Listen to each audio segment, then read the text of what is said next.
Donald Trump thinks that domestic violence is not a crime. And today we're here to talk about all the ways in which it is a crime and how deplorable it is for the president of the United States to spread misinformation like that and try to minimize something as serious as domestic violence. I'm Shant Karnikian. That's Brian Kabateck. This is Civil Action on the Legal AF Network. Brian, where do we start with this? How did this even come up? Why would he say such? I mean, I'm not surprised he said this, but in what context did this come up? Tell us about that. Yeah, let me, before we even get into where this starts, I just want to say one thing off the bat, which is that I'm not, at any time during this broadcast of ours, I sound like I'm making fun of it. I'm not making fun of domestic violence. It's very serious. It's a very serious problem in this country.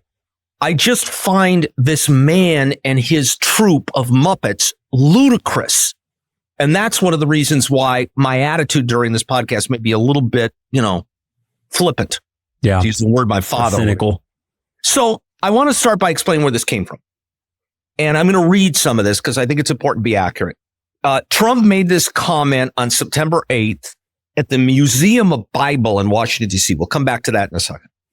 And he was touting what he was describing at the time as his amazing success in Washington, D.C. with bringing the federal troops in and locking down a city that already, frankly, had a decline in crime anyways and wasn't and has never been one of the most violent cities in America and certainly has problems like a lot of cities. But Detroit, Memphis, other cities have a bigger crime problem than Washington, D.C. has had. So he comes in and he says he wants to tout that crime is down 100%, that there's no crime in Washington, D.C., which Zero crime, which first of all is a complete lie because some point in the last few days, there's actually been a murder in Washington, D.C. on his watch. But nevertheless, he then starts expressing frustration that the official statistics, it's very important for our story, don't reflect the fact that it's zero crime, because then he goes on to say, and now I'm going to quote, there are much lesser things or incident, quote, that take place in the home, close quote. Specifically, Trump said, quote, they said crime's down 87%. I said, no, it's more like 87% to nothing and much lesser things that take place in the home, they call a crime. If a man, I'm quoting this, Shant, yeah. If a man has a little fight with his wife, they say this was a crime. See? So now I can't claim 100%, but we're in a safe city. So he's saying if a man has a little fight with his wife, they call it a crime. I call that domestic violence. Okay, before we get to the ludicrousness of this statement, Sean, tell us about the Museum of Bible. That was my favorite part about this. Is it part of the Smithsonian? Yeah, it's one of the lesser known, but no, it's not part of the Smithsonian. It's actually started by the guy that started Hobby Lobby, which is a big evangelical right-wing, extreme right-wing conservative backer, some guy named David Green, who started Hobby Lobby many years ago. And he put up the money, and his conservative evangelical organization put up the money to start this thing called the Museum of the Bible, which purports to track, the history of the Bible.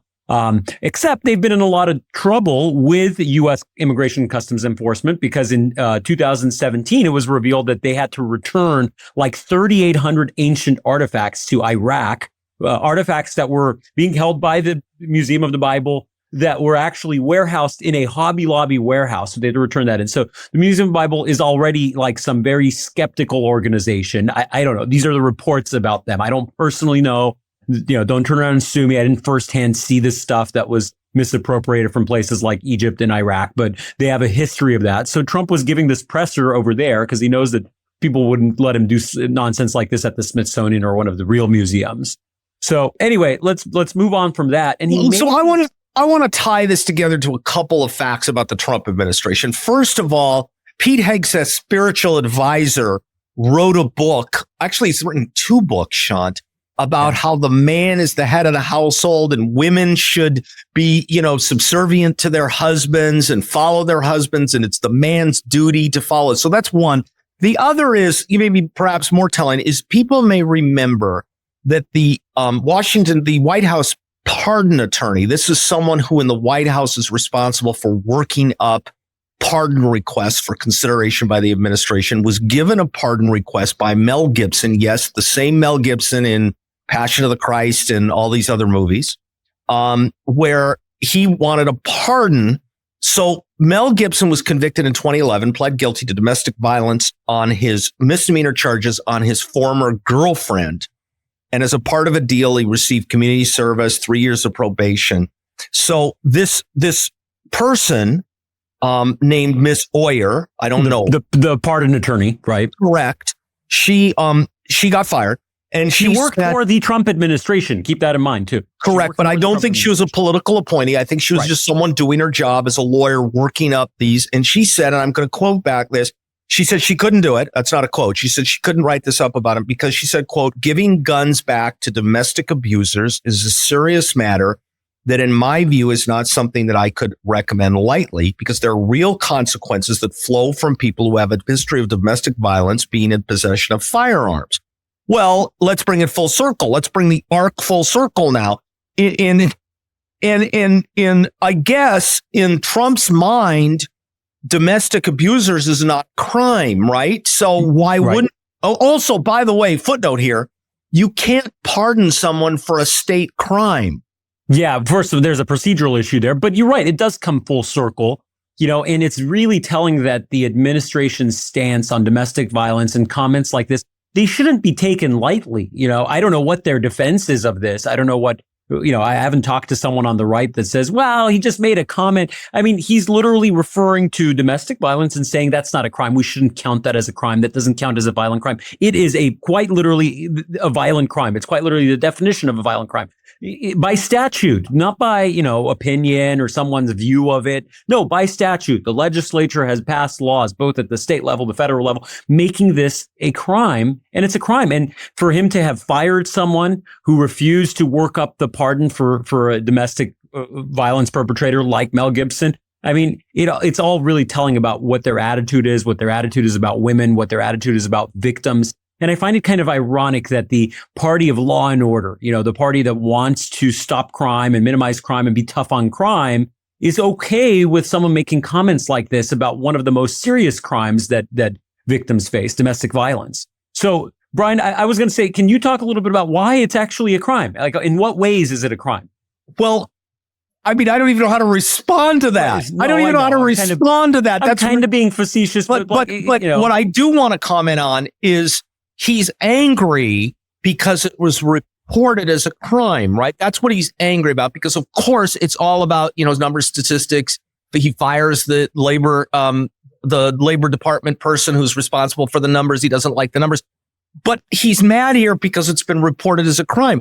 It's literally a statutory requirement that domestic violence calls by the police get reported. It's required by law. It isn't because there's some idiot at the Washington, D.C. Metropolitan Police Department who's just deciding that he's going to ruin Trump's day.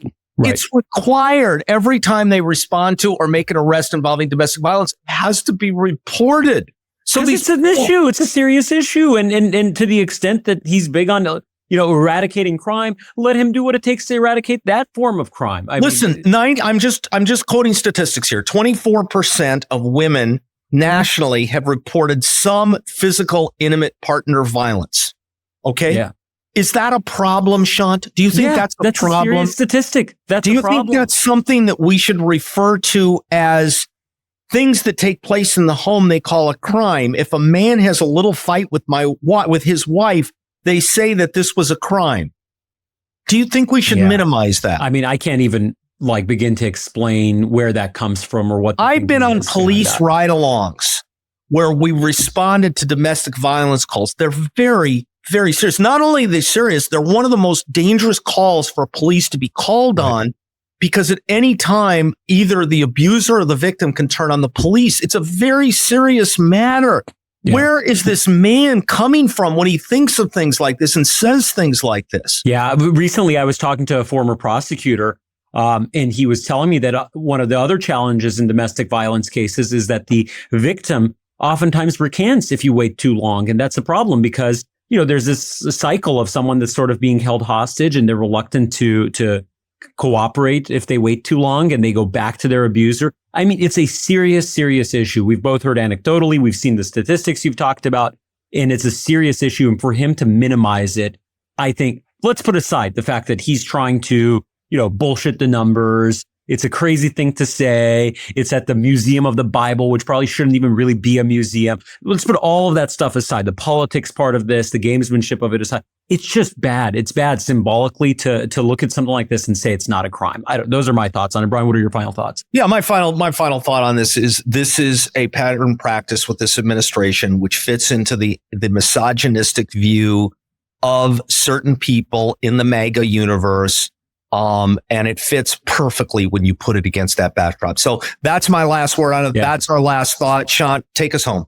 Yeah, we'll keep up to date on this. If there more developments happen, we'll report on it. I'm Shant Karnikian. That's Brian Kabateck. This is Civil Action on the Legal AF Network. If you like this content, hit that subscribe button. We'd love to hear your feedback, especially about this issue. How does this thing make you feel? Because clearly enrages both of us here. And thanks for tuning in. We'll see you on the next one.